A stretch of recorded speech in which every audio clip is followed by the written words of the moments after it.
Bonjour tout le monde. Si vous saviez comment je suis dédiée à mon travail, je vais vous parler du deuil et des animaux. Je viens encore une fois d'avoir une preuve, une évidence que les deuils inachevés, les histoires inachevées, on les traîne, ils nous bouleversent, même si on a tourné la page. Si on n'a pas terminé les histoires inachevées, ça a des conséquences dans notre présent à chaque instant.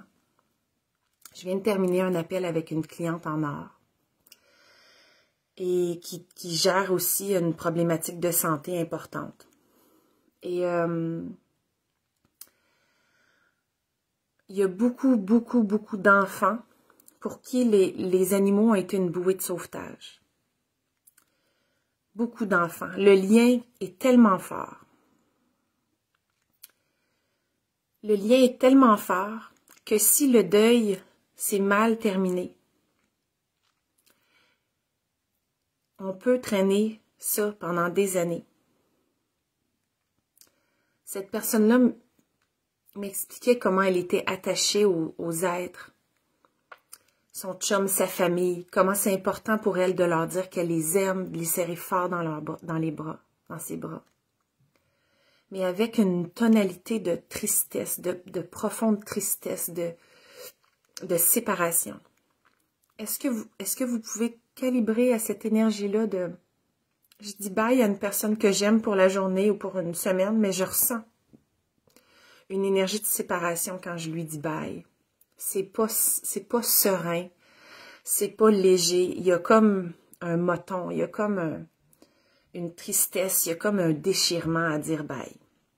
Et je vous en parle parce que j'ai connu ça longtemps dans ma vie. Et quand mon père est mort, en 2015, et c'est ce qui arrive et c'est ce que je vois dans 100% des cas de tous les clients que j'ai accompagnés, de mes amis, de mes connaissances. Quand on vit un deuil, tous les deuils qui n'ont pas été vécus remontent à la surface. Et c'est pour ça que le deuil est si difficile pour certaines personnes. Donc, cette tonalité-là de séparation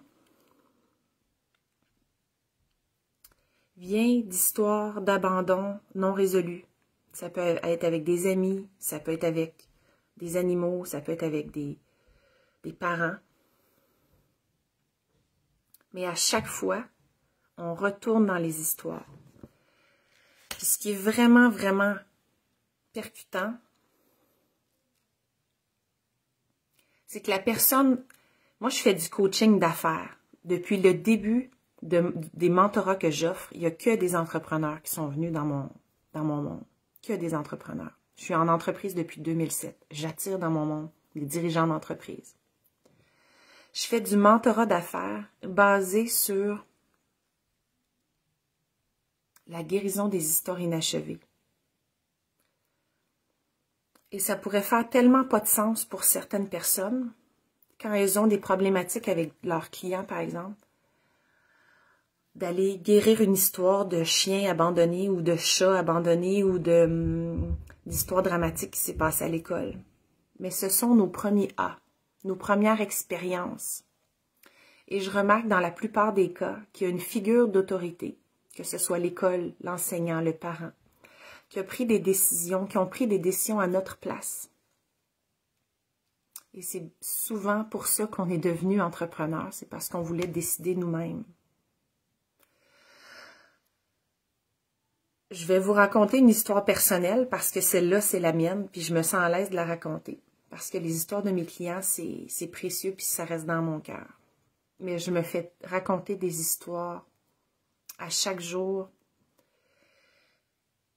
Les gens, ils racontent leur histoire, puis ils ont le moton. C'est des fois des choses qui sont arrivées il y a 40 ans, 50 ans.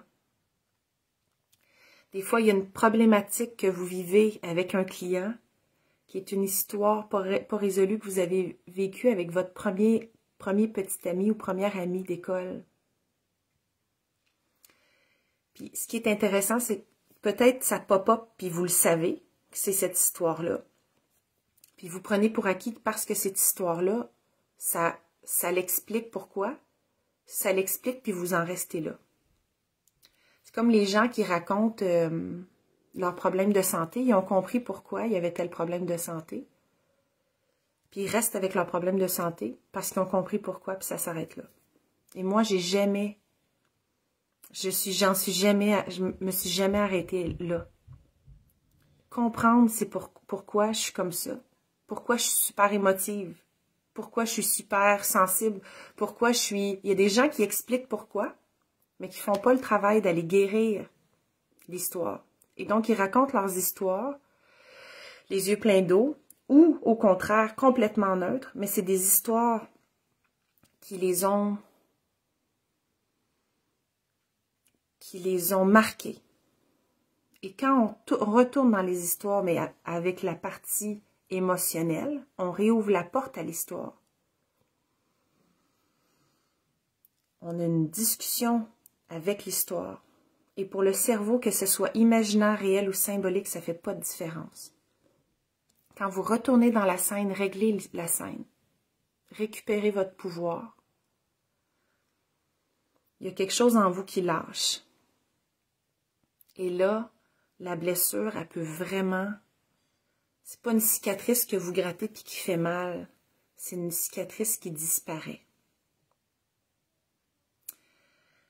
C'est tellement extraordinaire. À chaque fois, chaque client m'a dit, mais je me sens tellement libérée. Et la cliente aujourd'hui me dit, merci Verlaine, je ne savais pas dans quoi je m'embarquais réellement. J'avais juste confiance en toi. Maudit que c'est puissant à chaque semaine. Ça transforme une vie. Parce que tout ce que vous avez laissé en suspens, on le prend par la main. Puis on va le voir, puis on s'en occupe. Il y a tellement d'histoires avec les animaux. D'ailleurs, il y a beaucoup d'êtres qui ont développé des allergies aux animaux à cause d'histoires inachevées. Des histoires dramatiques, des histoires d'abandon, des histoires d'animaux perdus, des histoires de devoir donner des animaux pour lesquels ils étaient tellement attachés. Des histoires de morts qui se sont mal terminées, qui se sont mal déroulées.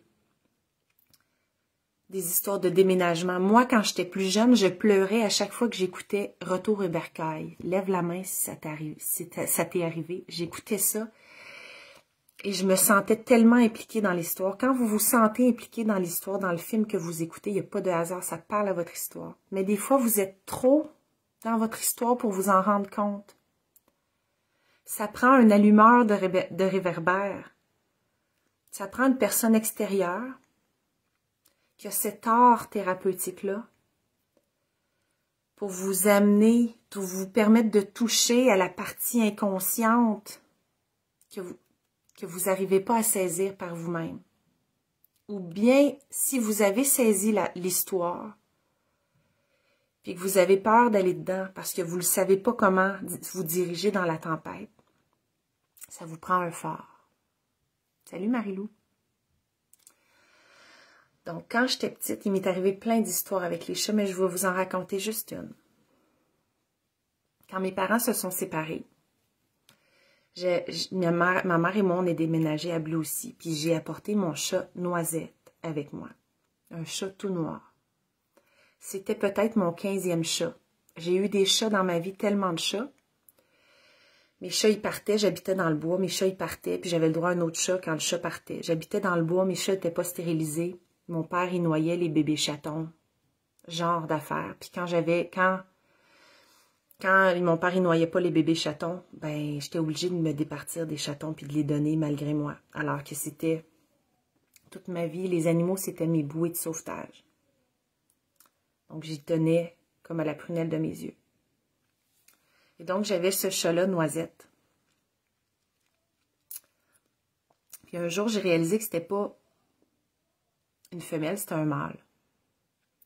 Puis, demandez-moi pas pourquoi, mais je trouvais que Noisette, pour un mâle, ça marchait pas. Parce que Noisette, je trouvais que ça sonnait féminin. Fait que je me suis mis à l'appeler Noiset. Bizarre, hein? Mais surprenamment, quelques jours après ça, Le chat, il est rentré avec du pu dans l'œil. Puis pendant plusieurs jours, il y avait du pu dans l'œil. Puis ma mère connaissait pas ça. Puis ma mère, il n'y a pas de reproche à avoir. Ma mère, elle était en séparation. Ma mère, elle était au bout de sa vie. Ma mère, elle m'a dit, ben on peut pas rien faire pour ton chat. Que cette affaire-là dans l'œil, on va le faire tuer. Et donc, ma mère, qui était à la position d'autorité, je me retrouvais qu'avec elle, j'avais plus mon père. J'ai accepté la décision de ma mère, qui était de faire tuer mon chat. Et on avait des voisins qui se sont offerts pour tuer mon chat, en le mettant dans une boîte, puis en mettant l'exhaust de la voiture, l'échappement dans la boîte pour endormir le chat. C'est terrible. C'est impossible que je sois capable d'accepter une telle chose. Ma pureté, mon authenticité, mon innocence fait que j'écoute ma mère parce que je pense que mon chat, il doit mourir parce qu'il y a du pu dans l'œil, puis on ne peut pas rien faire. Et donc, je remets Noisette à ces gens-là qui tuent mon chat. Et là, je pleure parce que j'ai plus mon chat. Mais je sais que je vais avoir un autre chat. Parce que ça a toujours été comme ça dans ma vie. Mais après quelques jours, j'entends miauler, j'ouvre la porte et il y a Noisette devant la porte. Et c'est comme un mort vivant parce que je suis sûre qu'il est mort. Puis je comprends pas pourquoi il est devant ma porte. Je suis sûre qu'il est mort, mais il est devant ma porte. Et j'ai un choc. C'est le même chat avec le même pu dans l'œil qui est devant ma porte. Ce que je sais par la suite, c'est qu'il a réussi à se sauver puis à revenir à la maison. Mais devinez quoi? On l'a redonné au voisin pour qu'il le retue à nouveau avec la même méthode. Cette histoire-là, elle m'a hantée pendant des années. Je m'en voulais à mort d'avoir fait vivre ça à mon chat que j'aime. Je le voyais se débattre dans la boîte. Ce qu'il avait fait la première fois parce qu'il avait réussi à s'en sortir. Pouvez-vous ressentir le feeling? C'est quoi l'histoire dont vous vous sentez tellement coupable? Vous avez tellement de regrets. Peu importe l'âge que vous aviez, soit il y avait une figure d'autorité qui décidait pour vous, soit c'est une partie malade ou blessée de vous qui a agi ou pas agi, parce qu'elle était malade et blessée et qu'elle ne pouvait pas faire autrement.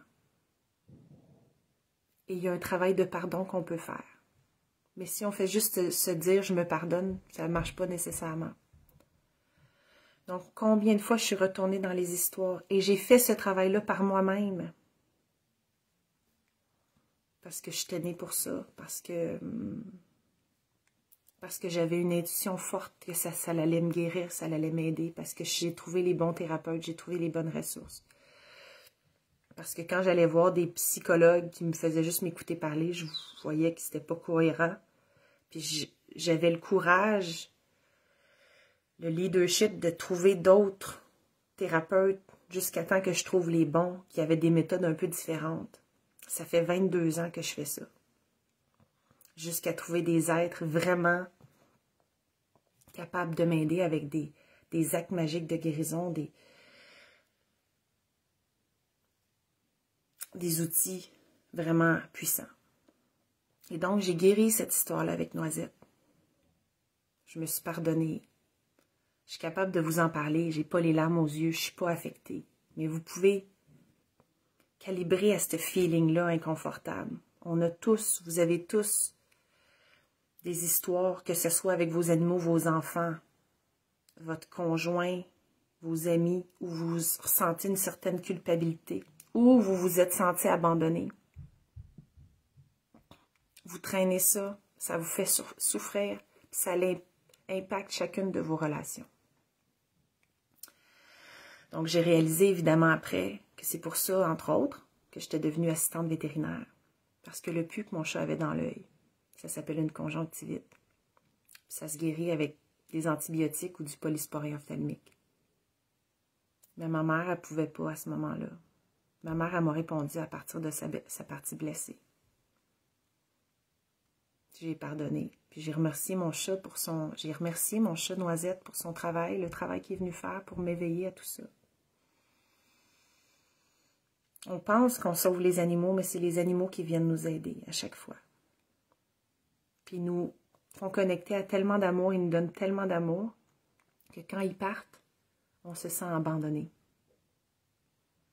C'est à nous à prendre soin, à se flatter, à s'offrir de la douceur, à consoler, puis à prendre soin des parties blessées en nous-mêmes pour guérir.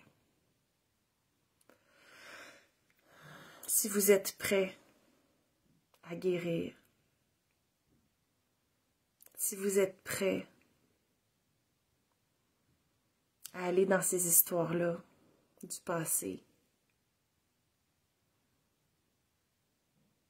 à vous en libérer une bonne fois pour toutes, à avancer dans votre vie en allant de l'avant, en regardant devant, avec du courage, avec de la bravoure.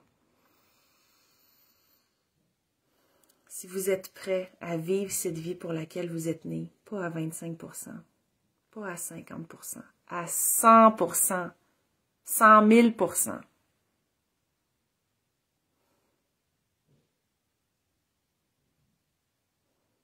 Je suis là pour vous accompagner. J'excelle à faire ça.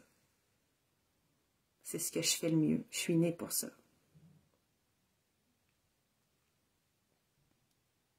On se retrouve en privé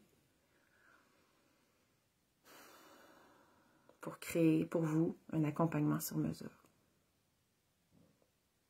Passez une merveilleuse journée.